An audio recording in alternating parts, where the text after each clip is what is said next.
Hey everybody, for those of you that don't know me, my name is Claudia Mirandi and I am from Providence, Rhode Island. So I have suffered with Crohn's disease since I was 6 years old.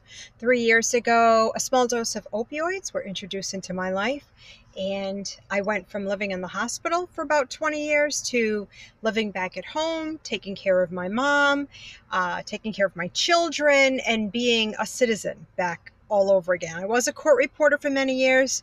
Due to the severity of my illness, I lost everything. What brings me to the pain patient world? 2 years ago, I started to advocate. I started off advocating weekly, and then it became daily, and now it's hourly. What happened? We have an opioid crisis. But in the pain community, we like to refer to it as the illicit fentanyl heroin overdosing epidemic. I don't believe that we have a prescription pain medication problem. Now, in the state where I live, we had 316 overdoses, and don't get me wrong, one overdose is one too many. I'm a mom to 2 teenagers, and the last thing I would want is for my kids to get addicted to pain medication. And yes, they are addictive medications. So I started to see the cruel and the inhumane treatment that was being wrought upon the pain community. So I had to protect the state where I live, Rhode Island. So I had what's called the Emergency Room Compassion Bill. I created it, and then it was sponsored and it was put through as a resolution. What does that bill do? Not one friggin' thing. You know why? Because a bill is only good if it's enforced. Now, my bill, while it offers chronic pain patients, this groovy language where it says all pain patients should be treated with compassion. Look, it's not going to happen because doctors are fearful to prescribe. And now that I organize doctors, I know why they're fearful to prescribe. So people think doctors are, they're like God, and we put them in, we hold them in a high esteem. But at the end of the day, they're doctors and they don't want to lose their homes.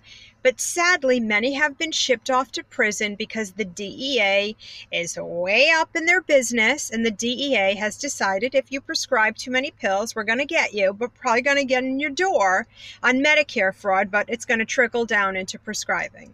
So the DEA is involved, the Department of Justice is involved, and the whole government has decided, look, what are we going to do? We're going to get rid of the sick people. We're going to crucify these poor providers who have dedicated their lives to helping people. We're going to rob that. We're going to take that away from them.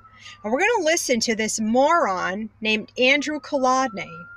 And what do we want? We want the whole world, all the sick people, we're going to give them an option, because if they're sick, they're stupid, but we're going to give those stupid sick people an option. We're going to give them the option of going on Suboxone. Now, your Department of Health would say, no. People can only go on Suboxone if they have an addiction problem. That's a big, fat friggin' lie. They want walking, antidepressant Suboxonites. They're targeting they're going after gabapentin, Neurontin. It's all because they've invested, $50 billion in this horseshit agenda-pushing nonsense. They've put a cute little term on it, opioid crisis. They have these really groovy commercials that this administration, in its infinite wisdom, made of Johnny driving through the garage door so he could get a strip for painkillers. In the state of Rhode Island, 316 overdoses, 2017. I can't find one, just find me one that died from prescribed pain medication. Just one. You know why you can't find them? Because they're non-existent. Most of your people who have overdosed were overdosing long before we knew about it. Most of them probably don't suffer with chronic pain, and they haven't been treated. Many have been released from prison, and sadly, many just struggle with addiction. So what did they do? They ostracized people with Crohn's disease, cancer, Ehlers-Danlos, arachnoiditis.